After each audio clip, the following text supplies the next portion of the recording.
قدیم زمانے کی بات ہے، ایک شہر اپنی رونقوں اور بازاروں کے لیے مشہور تھا۔ وہ شہر اپنے عطر فروشوں اور خوشبوؤں کے لیے دور دور تک پہچانا جاتا۔ بازار میں جب کوئی داخل ہوتا تو لگتا جیسے ہوا بھی خوشبو سے مہک اٹھی ہے۔ مگر انہی عطر فروشوں میں ایک تاجر ایسا بھی تھا جس کی حالت نرالی تھی۔ اس کا نام بشر بن نعیم تھا۔ بشر کا شمار شہر کے مشہور اور کامیاب تاجروں میں ہوتا تھا۔ اس کی دکان پر دنیا کی سب سے بڑی بویاں دی گئی تھی، نایاب خوشبوئیں رکھی ہوتی، ہند کے جنگلات سے آنے والی لکڑیاں، یمن کے باغات سے لائے گئے پھول اور ایران کے قیمتی عطر۔ لوگ دور دور سے اس کی دکان پر آتے، خوشبو خریدتے اور مطمئن ہو کر لوٹتے۔ مگر حیرت کی بات یہ تھی کہ جتنے خوش گاہک وہاں سے جاتے، اتنا ہی بشر کا اپنا دل خالی اور بوجھل ہوتا۔ رات کو جب وہ دکان بند کر کے اپنے کمرے میں بیٹھتا تو دل میں ایک خلش محسوس کرتا۔ وہ سوچتا، میں دوسروں کو خوشبو دیتا ہوں مگر خود اندر سے کیوں بوجھل ہوں؟ یہ کیسا خلا ہے جو خوشبو بھی نہیں بھر سکتی؟ ایک دن شہر میں ایک بزرگ درویش شیخ عبد الوہاب تشریف لائے۔ ان کے بارے میں مشہور تھا کہ وہ لوگوں کے دلوں کی کیفیت دیکھ لیتے ہیں۔ بشر کو یہ سن کر تجسس ہوا اور اس نے سوچا کہ چلو جا کر دیکھتے ہیں۔ شیخ ایک باغ کے کنارے بیٹھے تھے، سفید لباس، چہرے پر نور اور نگاہوں میں سکون۔ بشر نے سلام کیا اور ادب سے بیٹھ گیا۔ شیخ نے مسکرا کر پوچھا، بیٹے تم خوشبوؤں کے تاجر ہو نا؟ بشر چونک اٹھا، جی حضرت، آپ کو کیسے معلوم؟ شیخ ہنس دیے اور کہا، تمہارے کپڑوں سے خوشبو آ رہی ہے مگر تمہارے دل سے کیوں نہیں؟ یہ سن کر بشر کے دل پر گویا بجلی گر گئی۔ وہ خاموش ہو گیا۔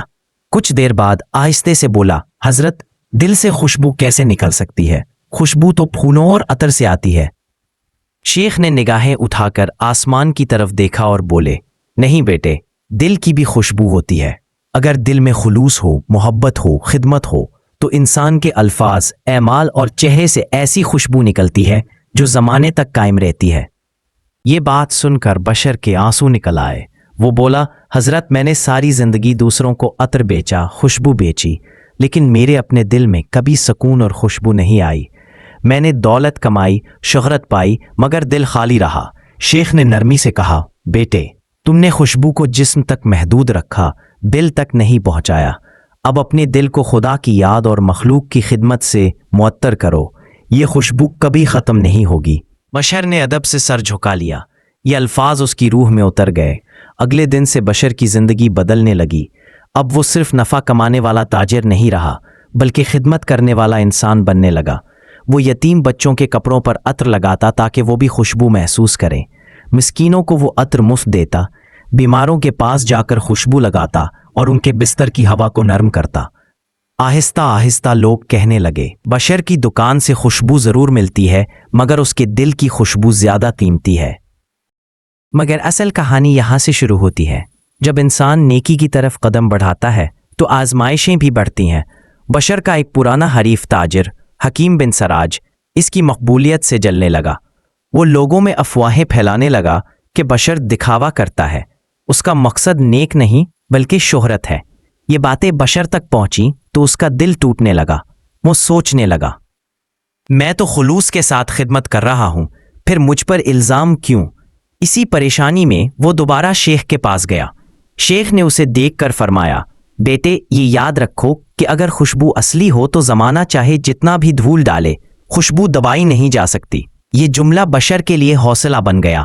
اس نے خدمت جاری رکھی۔ وقت گزرتا گیا۔ ایک دن شہر میں قحط پڑ گیا۔ لوگ بھوک سے پریشان ہو گئے۔ بشر نے اپنی جمع پونجی اور قیمتی عطر بیچ کر اناج خریدا اور غریبوں میں بانٹ دیا۔ اس وقت اس کے چہرے پر وہ روشنی جھلک رہی تھی جو دنیاوی دولت سے نہیں بلکہ دل کی سخاوت سے پیدا ہوتی ہے۔ اس کے بعد لوگ اسے صرف عطر فروش نہیں بلکہ دل فروش کہنے لگے، کیونکہ وہ دلوں کو سکون بانٹتا تھا۔ سالوں بعد جب بشر کا انتقال ہوا تو پورا شہر سوگ میں ڈوب گیا۔ روایت ہے کہ اس دن اس کے جنازے کے راستے پر عجیب سی خوشبو پھیل گئی، جیسے آسمان سے اتر رہی ہو۔ لوگ حیران تھے کہ اتنی خوشبو کہاں سے آ رہی ہے۔